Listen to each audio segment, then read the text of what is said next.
नमस्कार बंधुरा शकुन्तला रान्नाघरे आपनादेर स्वागत। आज पेঁয়াজকলি दिए एक इउनिक रेसिपि शेयर करब। এটা खूब कम समय खूब सहजे झटपट तैरी हो जाबे।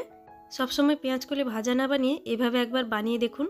गरम भातेर संगे आर किछु लागबे ना, शुधु एटा दिए पुरो भात खेये निते पारबेन। ताहले चलुन रेसिपि स्टार्ट करी। प्रथमे एकटा मशला पेस्ट बानिए नेब। एखाने आमि 1 चामच बड़ चामचेर 1 चामच नियेछि सरषे और हाफ चामच जिरे आध घंटा आगे ही भिजिए रेखे दिएछिलाम। एते 6-7 कोला रसुन दिए देब और एकटा देब शुकनो लंका। शुकनो लंका जगह आपनारा काँचा लंकाओ निते पारेन और लंकाटा झाल अनुयायी निये नेबेन। एबार एटार एकटा पेस्ट बानिए नेब। एदिके एकटा बड़ बाटी निये नेब। एते देब पेঁয়াজকলি। एखाने आमि 250 ग्राम मतो पेঁয়াজকলি एरकम लम्बा लम्बा करे केटे धुए निয়েছি। तारपर दुटो मिडियाम साइजेर आलू निये खोसा छाड़िए एरकम सरु सरु करे केटे निয়েছি। आलू आपनारा कम बेशी प्रयोजन मतो निये नेबेन। একটা মিডিয়াম সাইজের পেঁয়াজ লম্বা করে কেটে নিয়েছি, সেটাকে দিয়ে দিলাম। দুটো মিডিয়াম সাইজের টমেটোকে ছোট ছোট করে কেটে নিয়ে দিয়ে দেবো আর দেবো দুটো কাঁচা লঙ্কা চেরা। এবার বেটে রাখা সরষের পেস্টটা দিয়ে দেবো। তারপর এখানে দেখুন আমি নিয়েছি বড়ি। বড়িটা আগে তেলে ভেজে হাতে করে একটু ভেঙে নিয়েছি। এবার দিয়ে দেবো কুচানো ধনেপাতা আর পরিমাণ মতো নুন দিয়ে দিচ্ছি।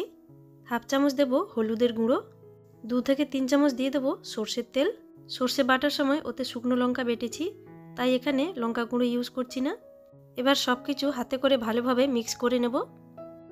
দেখুন ভালো করে আমি সব কিছু মিক্স করে নিয়েছি। এবার যাব নেক্সট প্রসেসে। কড়াই গরম করে তাতে সামান্য একটু তেল দিয়ে দেব।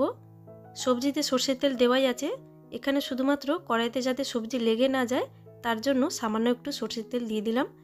তেল ভালো করে গরম করে নিতে হবে। তেল ভালোভাবে গরম হয়ে গেলে মশলা মাখানো পেঁয়াজকলি আর আলুর মিক্সচারটা কড়াইতে দিয়ে দেব। এবার বাটি ধুয়ে সামান্য একটু জল দিয়ে দিচ্ছি। তারপর ঢাকা দিয়ে এটাকে মিডিয়াম ফ্লেমে 5 থেকে 6 মিনিট রান্না হতে দেব। 5-6 মিনিট পর ঢাকা খুলে মিক্স করে নেব। আমি এতে খুব কম জল ব্যবহার করেছি, কারণ দেখুন পেঁয়াজকলি থেকে কত জল বেরিয়েছে, তার জন্য এতে কম জল দেবেন। আর এই জলেই সব সবজিগুলো সেদ্ধ হয়ে যাবে, বেশি জল দেওয়ার প্রয়োজন নেই।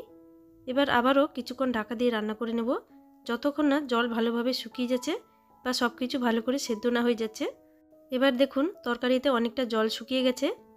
আরও কিছুক্ষণ নাড়াচাড়া করে রান্না করে নেব। এই রেসিপিতে জল জলে থাকলে ভালো লাগবে না, একটু মাখা মাখা হলে খেতে বেশি ভালো লাগবে। দেখুন পেঁয়াজকলি আর আলু ভালোভাবে সেদ্ধ হয়ে গেছে আর তরকারির জলটাও পুরোপুরি শুকনো শুকনো হয়ে গেছে। পেঁয়াজকলির তরকারি এখানে একদম রেডি হয়ে গেল। এটাকে গরম গরম ভাত দিয়ে সার্ভ করুন, দারুণ লাগে খেতে, অসাধারণ লাগবে। তাহলে বন্ধুরা আজকের ভিডিও কেমন লেগেছে কমেন্ট করে জানাতে ভুলবেন না। ভিডিও ভালো লাগলে একটা লাইক করবেন, যদি চ্যানেলে নতুন তাহলে সাবস্ক্রাইব করুন। আর পেঁয়াজকলি যদি এভাবে কোনোদিন বানিয়ে না থাকেন তাহলে একবার এইভাবে বানিয়ে খেয়ে দেখুন। আমার মনে হয় একবার যদি এভাবে খেয়ে দেখেন তাহলে বারবার এইভাবেই বানিয়ে খেতে ইচ্ছে করবে। তাহলে আজকের রেসিপি কেমন লেগেছে কমেন্ট করে জানাবেন। আজ তাহলে এই পর্যন্ত, চলে আসবো আর একটা অন্য কোনো রেসিপি নিয়ে।